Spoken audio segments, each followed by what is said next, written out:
Food village হোটেলের পরিবেশটা সত্যি মন ছুঁয়ে যাওয়ার মতো।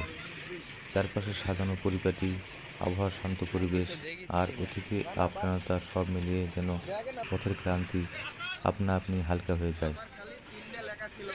যেখানে কিছুক্ষণ বসে থাকলেই মনে হয় ব্যস্ত যাত্রার মাঝখানে প্রকৃতি আর আরাম হাত বাড়িয়ে রেখে নিয়েছে। ফুড ভিলেজ হোটেল শুধু খাবারের জায়গা নয়, এটা একটুখানি প্রশান্তির ঠিকানা, যেখানে মন আর শরীর দুটোই ফ্রেশ হয়ে ওঠে। যাত্রীদের নিয়ে ঢাকার পথে রওনা, ক্লান্তি আর ব্যস্ততার মাঝখানে একটুখানি প্রশান্তির আশ্রয় হয়ে উঠেছিল ফুড ভিলেজ হোটেল।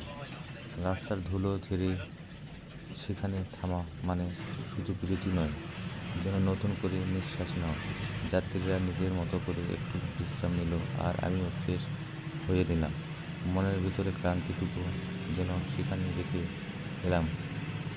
কোলাহল মুখর যাত্রার মাঝে এই ক্ষণিকের থামা মুহূর্তটা মনে হলো ঠিক নদীর ধারে দাঁড়িয়ে হাত মুখ ধুয়ে আবার পথ চলার ফিরে যাওয়ার মতো। তারপর নতুন উদ্যমে সতেজ মন আর দৃঢ় সংকল্প নিয়ে আবার ঢাকার দিকে এগিয়ে চলা।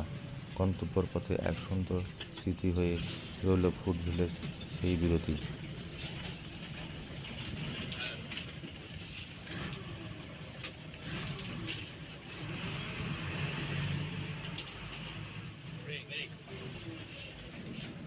परदेसियों